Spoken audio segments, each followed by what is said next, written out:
Hi. All right, as requested, we are doing a mukbang. So first things first, we have some spicy ramen with chicken, and we have the mushroom, we got green onions, we got the chili sesame sauce. I'm usually allergic to sesame seeds, so I try not to like bite into them. I'll get like maybe a tiny rash, but it's nothing too serious. Oh. We've got some cinnamon with apples, and we have some boba. So I actually let my patrons over on Patreon choose what we're going to eat today. So thank you for voting on that, guys. Ramen's a food you have to lean into. So since this is my first time doing a video like this, I thought it would be fun to continue the mess by talking about my ex-boyfriends. What's the tea, sister? Speaking of tea, I'm such a boba snob, and like I've tried a bunch of different boba from a lot of places, and this one is amazing. They make it in-house. It's called Gin Tea Shop, and it's here in Pasadena. Oh, amazing. I love it. It's brown sugar pearls, and this is a beauty oolong milk tea. If you guys have been following me for a long time, you know that boba is like my favorite drink. That and coffee, they're like tied for first. My favorite drinks of all time. So let's... Oh!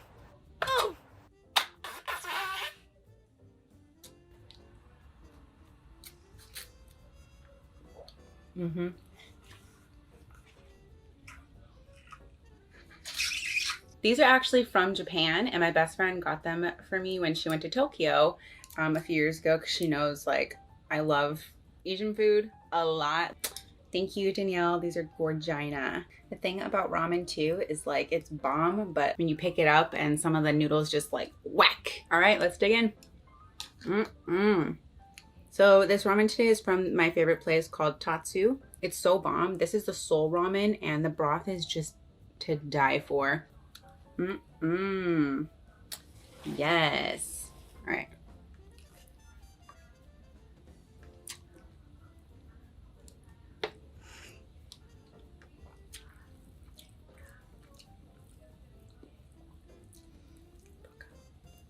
Dude, I was hungry. All I had to eat today was like a little yogurt cup because I was mentally preparing for this. I thought I would be eating a lot more, but the place I originally wanted to go to get a second type of meal is closed for COVID, and I hadn't been there in a long time, and I was like, oh crap. So now it's just like a normal meal.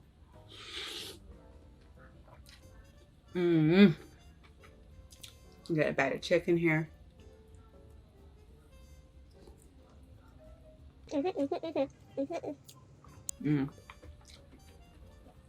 Spicy. That is spicy.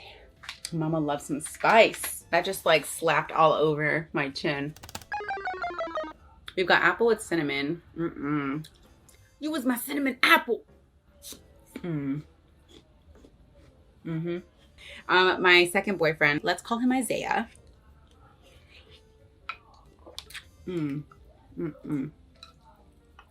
So Isaiah didn't go to the same school as me, but he was the cousin of one of my friends that did go to school with me. Hey, what's up, cousin? All of our friends had a huge crush on him, and I didn't really know who he was because I hadn't hung out with them yet. And then when he finally came around, I was like, oh, like he's kind of cute, you know?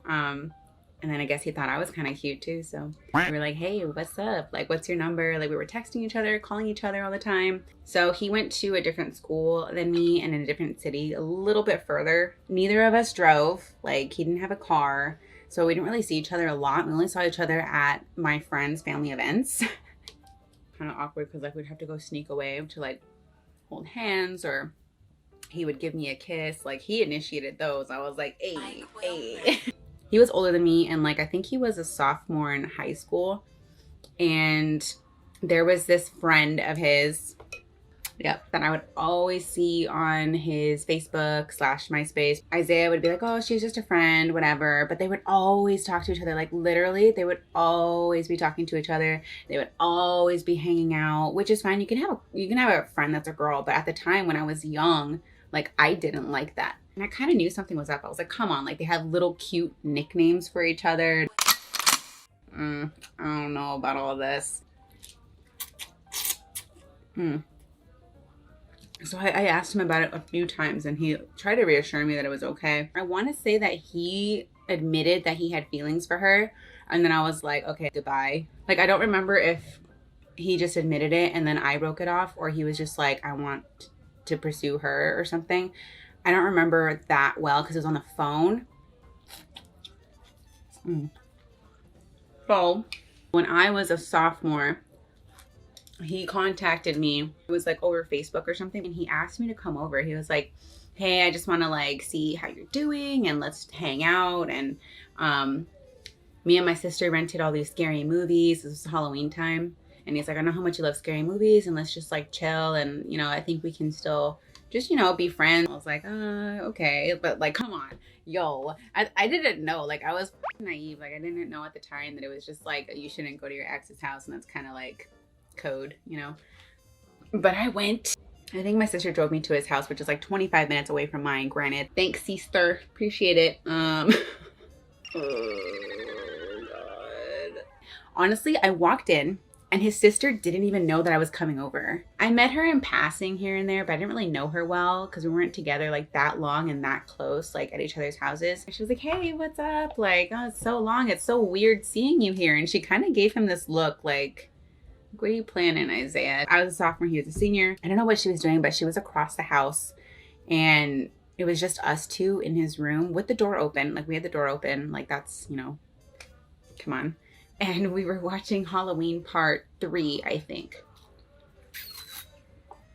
We were kind of talking here and there throughout the movie. Just be like, how are you? What are you up to? How do you like your school? And have you talked to so-and-so? And just catching up. He was kind of trying to cuddle a little bit. And I was like,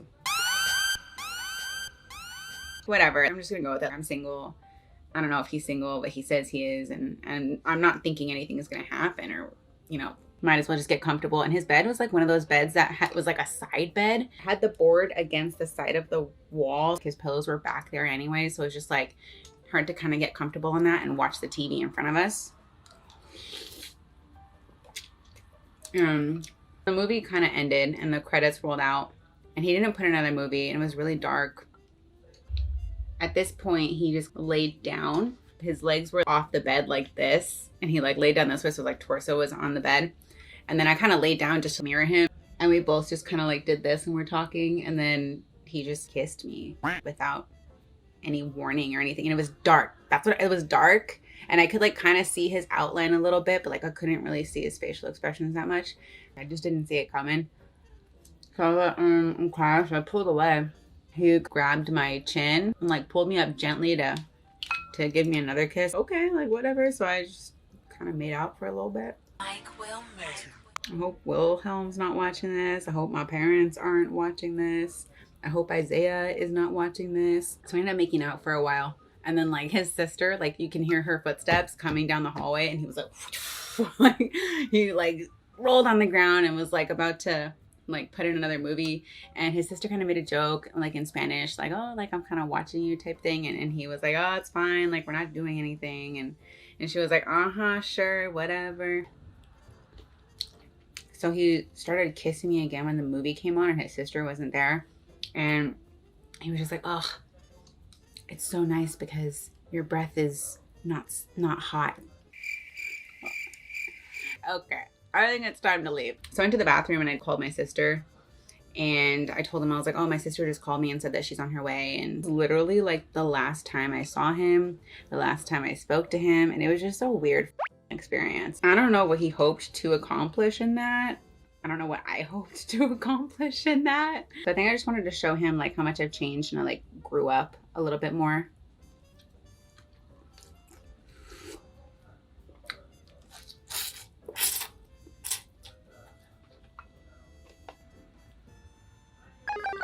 My most recent, let's call him Simon. Oh. He was Greek. Simon was like the long distance one. He lived in San Clemente. Wow. Which is by San Diego. And I live in LA. Honey, And, you know, we got along pretty well. What we would do is I would have my mom or my sister drive me right by Disneyland, and he would meet me there. He would drive up there, and then he would take me to the Irvine Spectrum. The Irvine Spectrum is actually a really cool place. Like, there was an ice rink, there was a Ferris wheel, there was a shopping and the movies, restaurants. There was a lot of things to do. So it was a really cool meeting zone. I can't believe he did that for me. Looking back, I cannot believe that he drove all that to see me maybe twice a month. We would go on a date. Can't believe that. That is wild. After all of our dates, he would actually drive me all the way home and drop me off. And then he would drive all the way back to San Clemente at nighttime, like 11-ish. Anything for some poontang. Just kidding. I was very, very much like, nothing's gonna happen. We're talking, and that was like the height, the peak of my makeout career. Mike Wilmer. It was fun. I liked it. I enjoyed myself. So I kind of had a few little red flags here and there. He would always talk about like wandering eyes and like how naturally people would just look at other people and think they're attractive, which, yes, granted, that is true. And I agreed with him. I was a junior in high school at the time, and he was 20. One of the things that drew us to each other in the first place was that we both loved movies. I wanted to be working on film sets, and he wanted to be an actor. So it's kind of like we had that thing in common, and it was like goals that we wanted for the future. So that was really cool, and we bonded over that. So we would always go to the movies together, and we would talk about it, and it was really nice. It was nice to have someone who shared that type of passion. That's like pretty much it. We didn't live near each other. We didn't come from the same background. He was Greek, I'm Mexican and French. He met my family, but I never met his. But our relationship was kind of weird. First of all, he did want to become an actor, but he had plans to go to the military because his dad was. I think the idea was that he was going to have the military after a while, like pay for his film school. So he went to boot camp, and he would like write me letters literally like a few times a week. And it was so cute. Like, I loved it. I was so happy to get his letters all the time. And he would get like a phone call a week or something, or 2 phone calls. Sometimes he would use them on me, but mostly his family, which 100% like I understand. But I missed him so much. I was out to eat with my mom at the Cheesecake Factory or Wood Ranch or something. And we were eating, and we got dessert. So we just chilled, and we were talking for a long time, my mom and I. And my mom's like my best friend. I think she was trying to get me to talk about like what I wanted to do with my film career or something. And I was really excited to talk about it, like as anyone would be excited to talk about like what their passion is. So finally, someone had come to the table. It wasn't the waiter, like it was Simon. And he looked at me, he went like this. And I was like, oh my God. Like I jumped up and I hugged him, and we were holding each other, and I was like kissing him, and he smelled so good. It's like more like, you know, chiseled because of boot camp. And I just couldn't believe he and my mom did that together without me freaking knowing that he was back. I thought he was supposed to be back the following week. He literally told me that he would be back later. I don't know if it was on purpose or he got out earlier than he thought. That was a really special night. To this day, I've never been surprised like that in my life, literally. I think from there, we went on a few more dates while he was home, but he still had to be going on base, and he was gonna be stationed in another state. So we were just trying to get like all the time in that we could. I was going into senior year, and he was saying, oh, I want to marry you, and I want to live here, and this is our kids' names, and we're gonna both pursue this after the military. And so, I mean, it seemed legit. When it came time for him to be stationed, you know, we said our goodbyes. I was going to go visit him at some point, and he was going to come back at some point. When senior year started, I didn't really hear from him that much. So at the time, like, we weren't texting nonstop. We weren't calling each other every day. And then it became more as like we weren't calling each other much, and we were just texting here and there. And then it became like we were texting once in a while. We would just text for a little bit and then stop every now and then just to check in on each other. And it was just kind of weird. Like I would check his Facebook and see like what was up, and nothing seemed that crazy. I was just like, okay, like I wasn't trying to go stalker mode or anything. Like I didn't want to be that girl on Valentine's Day senior year. I was waiting all day for him to text me, and I just assumed he was busy with work. They don't always have access to their phones for what I knew. And finally, I was walking from school to the parking lot, and I got a text and it said, Happy V-Day, Baba. Happy V-Day, Baba. And I was like, that's it? But I was a little bitch back then, and I was not about to be like, oh my God, like, where were you? How can you do this? You're supposed to be my boyfriend and blah, blah, blah. So I just took it, and I was like, happy V-Day. Like, I literally just put that back.